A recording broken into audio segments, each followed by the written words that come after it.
তোর ছোট ভাই সরকারি চাকরি করে আর তুই সারাদিন ফ্রি ফায়ার খেলে বেড়াস, তোর কাজ নেই। এই মুহূর্তে বাড়ির থেকে বের হয়ে যা। ঠিক আছে বাবা, বাড়ির থেকে বের হয়ে গেলাম, কোটি টাকার মালিক হয়ে তবেই বাড়ি ফিরবো। ভালো থেকো। বাবা, হালকো যাস না, তোর বাপের কথায় কিচ্ছু মনে করিস না। রাগের মাথায় কি নাকি বলে ফেলেছে। মা দেখো, ভাই সরকারি চাকরি করে তার জন্য কথা শুনতে হলো। ঠিক আছে, আমি ঢাকা শহরে যাচ্ছি, ভালো একটা চাকরি করে কোটি টাকার মালিক হয়ে তারপর বাড়ি ফিরবো। বাবা, হাল্ক ওখানে পৌঁছে আমাদেরকে মোবাইল করিস। ঠিক আছে, পৌঁছানোর পর মোবাইলে জানিয়ে দেবো, চিন্তা করো না। বিদায় মা। এই, তোর কাছে যা আছে সবকিছু দিয়ে দে, তোর দামি মোবাইলটাও দাও।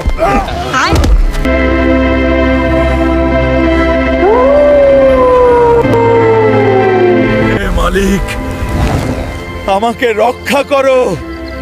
ভাইয়া, আমার একটা চাকরি চাই। গ্রাম থেকে কি সব নোংরা পোশাকের ছেলে এসেছে চাকরি করতে, ভাগ এখান থেকে। আচ্ছা, তোর লেখাপড়া কত দূর?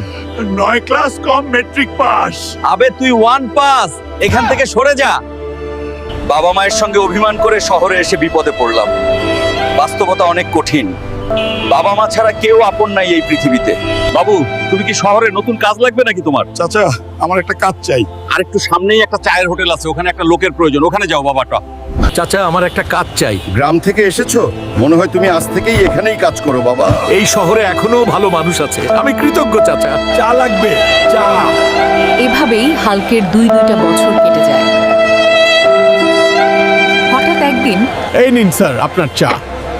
আরে, এতদিনে আমি আসল খেলোয়াড় খুঁজে পেয়েছি, তুমি পারফেক্ট। ঠিক বুঝতে পারলাম না স্যার।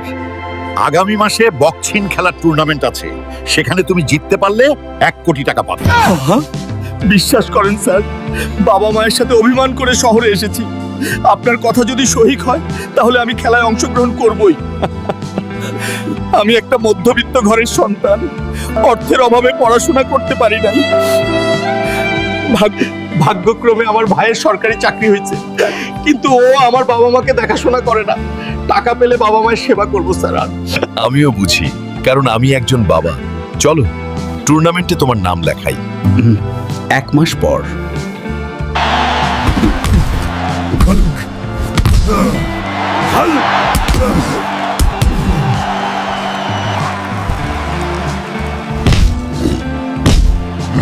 যান দর্শক, বাংলাদেশ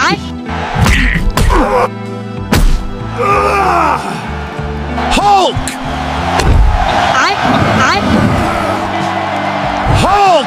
Oh my God! 5 বছর আগে বাসা থেকে শহরে এসেছি, স্বপ্নেও ভাবিনি কোটি টাকার মালিক হব। আগামীকাল গ্রামের বাড়ি যাব বাবা মাকে দেখতে, সবাই দোয়া করেন।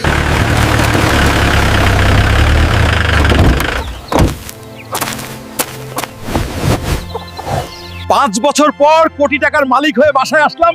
মা বাবা আমাকে দেখে অনেক খুশি হবে। মা বাবা, তোমরা কোথায়? তোমাদের হাল্ক বাসায় এসেছে। বাবা, হাল্ক তোর বাবা 2 বছর আগেই তোর চিন্তায় ব্রেন স্ট্রোক করে মারা গেছে তো। বাবা, আমি তোমার হাল্ক ফিরে এসেছি। তুমি কই গেছো? বাবা ফিরে এসো। একটা সন্তানকে মানুষ করতে গিয়ে কত বাবাই যে জীবনটা ত্যাগ করে দেন, তাই বাবা মায়ের মনে কখনো আঘাত দেবেন না। গল্পটা থেকে শিখলাম, বাবা মায়ের সঙ্গে অভিমান করতে নেই। পরিবারকে ভালোবাসুন, পরিবারের সঙ্গেই থাকুন। আর আমাদের চ্যানেলটা সাবস্ক্রাইব করুন। সবাই সুস্থ এবং ভালো থাকবেন। ধন্যবাদ।